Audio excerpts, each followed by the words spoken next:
विभाजन विभीषिका स्मृति दिवस। भारत का विभाजन 14 अगस्त 15 अगस्त 1947 को हुआ था, जिसके बाद देश भारत और पाकिस्तान हो गए।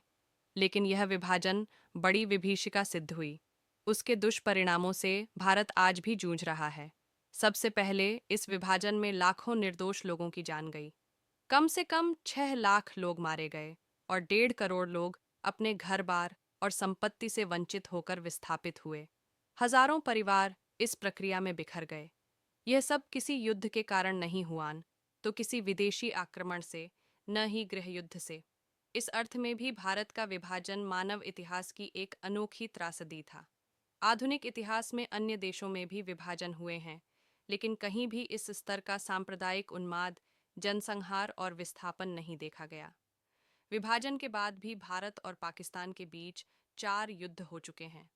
साथ ही अनेक राजनीतिक, सामाजिक, सांप्रदायिक और मानसिक समस्याएं उत्पन्न हुई, जिनसे भारत आज भी पीड़ित है। इसलिए यह आवश्यक है कि हम विभाजन की विभीषिका को पूरी तरह जानें, ताकि यह फिर कभी न दोहराया जाए। जैसा दार्शनिक जॉर्ज सेंटायाना ने कहा था, जो लोग अपने अतीत को याद नहीं रखते, वे उसे दोहराने को अभिशप्त होते हैं। इसी कारण हमारे माननीय प्रधानमंत्री नरेंद्र मोदी ने 4 वर्ष पूर्व घोषणा की थी कि 14 अगस्त को विभाजन विभीषिका स्मृति दिवस के रूप में देश भर में मनाया जाएगा। उन्होंने कहा, देश के बंटवारे के दर्द को कभी भुलाया नहीं जा सकता। नफरत और हिंसा की वजह से हमारे लाखों बहनों और भाइयों को विस्थापित होना पड़ा और अपनी जान तक गंवानी पड़ी। उन लोगों के संघर्ष और बलिदान की याद में 14 अगस्त को विभाजन विभीषिका स्मृति दिवस के तौर पर मनाने का निर्णय लिया गया है। यह दिन हमें भेदभाव, विभाजन विभीषिका स्मृति दिवस पर हम उन असंख्य लोगों को स्मरण करते हैं जो विभाजन की विभीषिका से प्रभावित हुए और अत्यंत कष्ट झेले।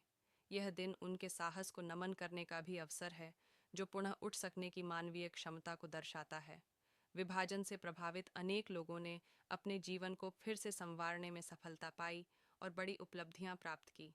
आज हम यह संकल्प भी दोहराते हैं कि अपने राष्ट्र में एकता और भाईचारे के बंधनों की सदा रक्षा करेंगे।